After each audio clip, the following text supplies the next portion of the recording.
Welcome to Sacred Conversations. My name is Mandula, and these are channeled messages and then simple conversations as well. So it's a combination of things.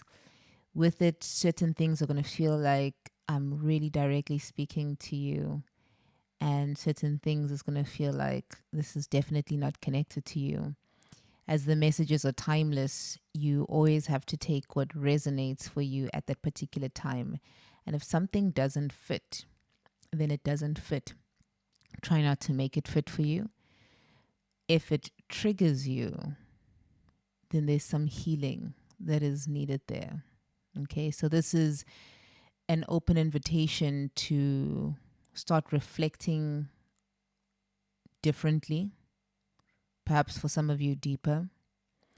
It's an opportunity for us to start thinking outside of the box. And usually, when we meet new people, we allow ourselves to be able to gain different perspectives from the world that we, or parts of the world that we haven't traveled in and through. So then, these conversations, we are able to connect through each other's energy and feel into how does this resonate with me? How did I learn from X person in my life? And how can I implement this part of the conversation that resonates for me into my life? Right? So there's no force. It's just an open ended conversation with the intention of talking about self sabotage today. So, my work as a shaman is to help you bridge the gap between your head and your heart. And it can be the longest distance, but it doesn't have to be. A lot of what I'm going to be saying in the near future, too, is if I had begun today, what would I tell myself? So it's me talking about aspects that I would have started reflecting on had I known and had I had people who were able to support me in that manner to give me or lead me into, this direction in a more softer way. I would have definitely appreciated that. Um, but I still appreciate my journey, and it has come with so much experience and so many beautiful people along the path, so many wonderful teachers that I have learned from. And I'm always a student, even with, clients who come learn through my practice. I'm a student of life, so I'll never stop learning. And yeah, we're here to grow together and transform. And really, my intention always is to bring back intentional living, because there is power in intention. Because these conversations, we take journeys. We take journeys into different paths. We explore each other's worlds, and it's such a sacred holding space for all of us. So we're just bringing back that respect to the divine in terms of that, and just honoring ourselves personally, and honoring that this information hasn't landed on your lap for no reason, or in your ears in this case, unless your phone is on your lap with your earphones on. Okay. So I'm going to call it my self saboteur, because somehow it felt very cunning. It was coming at me, and it came at me last night. And I was coming home from teaching a class, and then all of a sudden, you know, I am enjoying this walk, and my self saboteur, which I would lean towards the shadow aspect of myself, reminded me of something that I had done, like what I was 20, 20, 27 or 28. That is like 6 years ago, I'm like, damn, 6 years ago, and you're coming back. And my self saboteur wanted me to reflect on the version of who I was, aspects of myself. And I look back and I was like, wow, talk about growth, right? Talk about growth. And I know the sabotage came to dance with me because I'm almost like done with my bleed. And sorry for my guys who are listening. We talk like real life here. There's like no point in hiding. Yes, women bleed. Some women bleed. So now that that awkwardness has gone out the way, we can continue. Um, and during the bleed, it's almost like a full moon of which you can track your cycle. You can track your cycle inwardly, and you can track your cycle externally through the moon, like full moon. So it had come to show me aspects that needed to release and have been releasing, and it held on for it felt quite long this time around. It felt quite long, if I must say. And I felt myself almost like going, I can't believe I did that. And like that self saboteur wanted me. I felt it like want it to show me or to prove to me how much I say I've changed and how much I say I've transformed. And then when I realized what it was doing, I was like, oh, oh, okay, I see what you're doing. And then I sat with it in gratitude and I forgave myself because that version of me had to be in that way. And that version of me had to protect myself. And yeah, the aspect of it coming to say, because in life is always going to give you an opportunity to say, who do you say you are? Are you who you say you are? Each moment is that opportunity. Are you going to choose to react, or are we going to choose to respond? Because reaction is just like a knee-jerk reaction. That's why they call it that.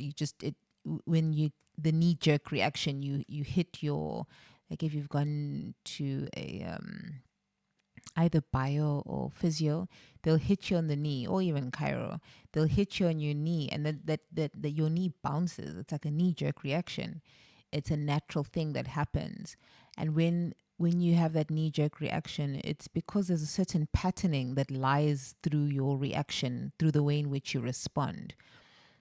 But now, when you learn how to self-regulate and you learn how to dance with your self-sabotage, right? Because your self-sabotage is linked with courage, right? Because now your courage to be able to move onto that on a hero's journey and to be able to go through transformations that are necessary and to put in the effort that is necessary for you to climb out of the other side of your shadow aspect and to make friends with it.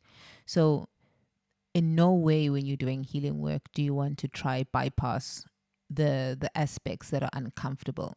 You learn to find pockets of comfort in discomfort. It's so vital that you start learning that you find little ways of going, this is so uncomfortable. Like, this is so uncomfortable. But what aspect of this discomfort can I make a little bit comfortable for myself so that I can sit with the truth? Instead of escape the truth, instead of numb myself from the truth, I can allow myself to feel the truth. So then you say, maybe, okay, cool, I'm feeling this thing, and you start noticing over time that maybe 5 days would take you 3 days, and you congratulate yourself with that progress. And then maybe you sit with that energy. Eventually you sit with it for a couple of hours, and then eventually it goes down to minutes. But each time, try to acknowledge yourself with that. That's also like working with your shadow self. Like you've got to be able to track your progress, because anything you do has a progression to it. It has a cycle. So in every cycle, there must be a progression, right? And if you are not tracking your progression and you get lost in the cycle, this is where we start to rely on a lot of external aspects, and we start to rely a lot on the 3D, and we rely a lot on the material as gratification for that satisfaction and that feeling of connection within ourselves. So, learn to understand that your shadow part is just an aspect of your light. That it's like your light is shining through, and it's just a shadow. Literally, that's what it means. Your light is shining through, and it's shining in the darkness, and there's always going to be an aspect of the shadow. But if you're not using your shadow to understand your light and you fearing it, you miss the excitement that comes with understanding how powerful your light is. There's one time, I think I've shared this in one of my talks before, that I, because I've started doing more breath and sound journeys, and my sort of like work has shifted, has shifted. And it had moved from yoga teacher to yoga teacher and massage therapist, and then that to using sound as a healing modality as well, implementing that with my work. So I decide, because I'd been doing with one of the studios that I used to teach at, I did a collaboration with a friend. And this time we would both teach before, and this time I decided, you know what, let me try something new. And while she teaches, I'll sing. I'll create the voice and the sound frequency. And boldly I said it, and I wasn't like nervous. And I was like, oh, shit, I can't believe I just, did that. And I did it. But as I was there preparing myself, and then all of a sudden these people, quite a few people were in front of me and us, really. But because we obviously having different experiences, I'm now transitioned from teaching physical movement to now using my actual voice, And there was a moment where everybody is just in their own world, but we in this room together, holding space with a particular intention of understanding Winter's wisdom. But then in Winter's wisdom, it pulls us into different directions. And I found my fear completely dissipate, because I realized that the fear was actually excitement. So I leaned into my fear. Instead of run away from it, I said, hey, I always think of Richard Branson with his screw it, let's do it. I now, if someone asks me, can I do it? And even if I can't, I just say, you know what, let me do it. And usually it's not because I can't, it's because my fear wants to take over, to self-sabotage and be like, do you deserve to do this in the first place? So when you get to understand that excitement is fear on the other side, then you learn that self-sabotage is courage on the other side as well. And then you take courage by meeting it. You lean into it. And the more you lean into it, the more that dance, you start to become friends. So now self-sabotage becomes friends with your courage. And then the two dance. And then the two don't need to be a tug of war as to who's leading and who's following. Because ultimately, just like the teacher-student relationship, the two intertwine. A true teacher will always understand that you're always a student, So a leader will always know that it is a follower, because a true leader knows how to follow what is being led and what is being shown by what is being experience within that collective energy field, and then being able to direct all of that energy that is sort of moving in different paces, and it feels very vast and wide, and zone it into a certain center. It brings it into alignment, So I hope that maybe this has just helped you understand a little bit of your shadow side and aspects. And I would say the first sort of like questionings and prompts is to notice how. So you meditate. Maybe you in the morning you meditate, however long it feels good for you to meditate, and align and say, today, let me learn about self sabotage. Where do I self sabotage myself, and where can I be courageous? And you just observe, and you do that even for a month. This thing you have to really be patient with the process. You just do it for a month and you say, I'm going to observe self sabotage and courage. And where do I self sabotage myself? And then where can I be more courageous? And what is self, and then you go, what is self sabotage actually teaching me? Because then you'll see the wisdom and the medicine that lies in why the shadow has to come, because it has to encourage you to draw out your light and your power. So instead of fearing it, get excited about this journey, because it is so exciting. It's scary. And what's on the other side of that relationship when the two know how to work together, that's what I'm hoping to also just show, that on the other side of fear, when you blend your you blend discomfort with comfort, and you allow them to become friends, there's a peace that takes over you. So start off slowly, bit by bit.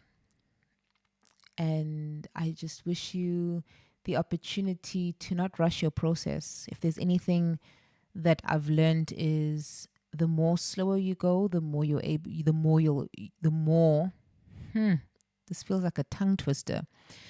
The slower you go, the more wider your lens will be, because you must understand your power of being able to, it's basically like airbending. There's no other way to say it.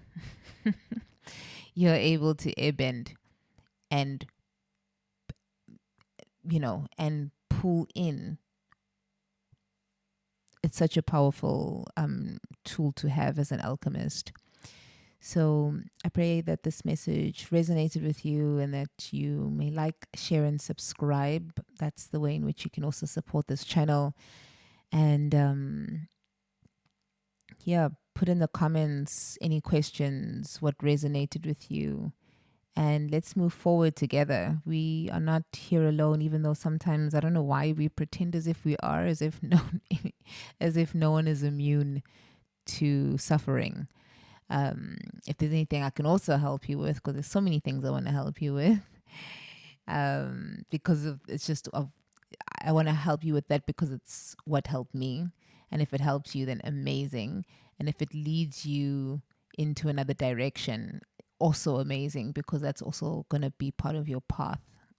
So let's just be kinder. Let's first be kinder to ourselves.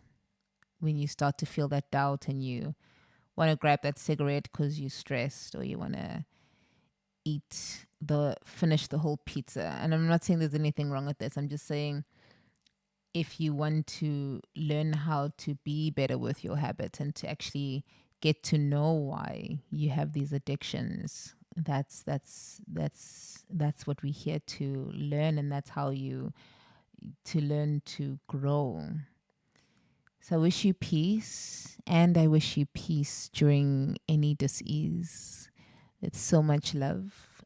Mandula. Thank you for listening.